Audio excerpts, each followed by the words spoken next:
पंडित जी ये बताओ कि कृष्ण लीला क्या है। कृष्ण जी की लीला।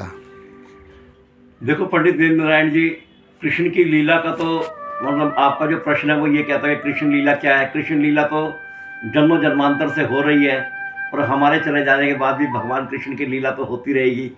ये संसार इस लीला से विमुख हो चुके हैं क्योंकि हमारे माया की चकाचौंध में हमारे जो कार्यकलाप है वो इतने हमारे को व्यस्त कर देते हैं कि ये आता है तो पता चला कि यार थक गए हैं, रात हो गई, अब सोना भी है।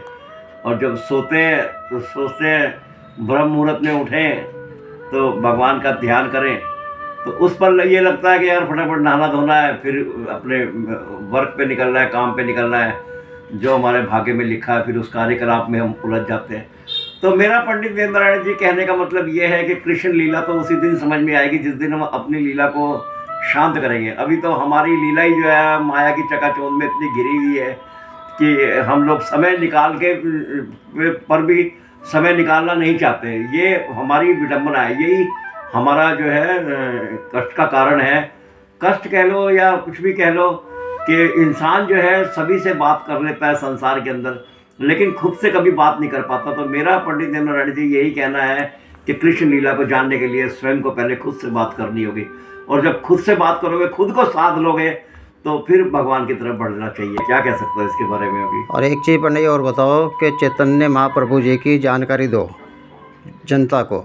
चैतन्य महाप्रभु जी तो ऐसे हैं पंडित दीन नारायण जी, जिस प्रकार आप देख रहे हैं कि इस संसार के अंदर प्राणी इतना माइंडेड या इतना बुद्धिमान नहीं है कि सब चीज़ों को समझने का सामर्थ्य रखता हो।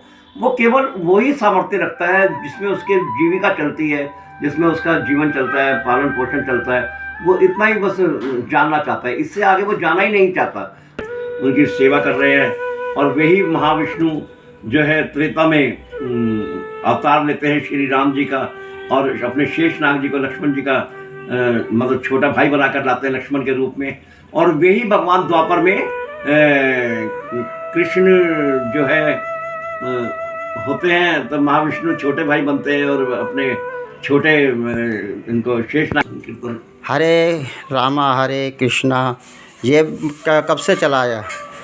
ये पंडित दीन नारायण जी देखिए, मैंने अभी आपको थोड़ी देर पहले भी बताया था कि इंसान इतना सामर्थ्य नहीं रखता कि इस संसार में अब क्या किया जाए और अब क्या किया जाए।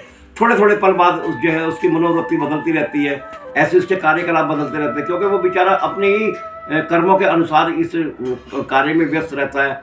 और जब संगत मिलती है तो संगत का देखो बहुत बड़ा फर्क पड़ता है। संगत से ही जो है भगवान की तरफ जाया जाता है। हाँ, आपने ये प्रश्न किया है कि हरि नाम कहाँ से आया। ये हरि नाम संकीर्तन को देने वाले भी स्वयं भगवान श्री कृष्ण ही हैं। मैं आपको बताऊं, चैतन्य महाप्रभु में के रूप में जब महाप्रभु कली काल के अंदर अवतार लिया उन्होंने, तो 48 वर्ष लीला करी उन्होंने। तो हम लोग मंत्र बोलते हैं, जय श्री कृष्ण चैतन्य प्रभु नित्यानंद श्री अद्वैत गदा। हो रही है? अच्छा, कट गई। जो है हरे कृष्ण महामंत्र भी जो है चैतन्य महाप्रभु द्वारा ही दिया गया है समस्त संसार को। ये नहीं कि हमारे भारतवर्ष को जितना भी पृथ्वी पर दुनिया रह रही है सभी को हरि नाम देने के लिए वो आए थे, क्योंकि कलयुग केवल नाम आधार है। कलयुग में जो एक आधार है वो केवल भगवान के नाम का है।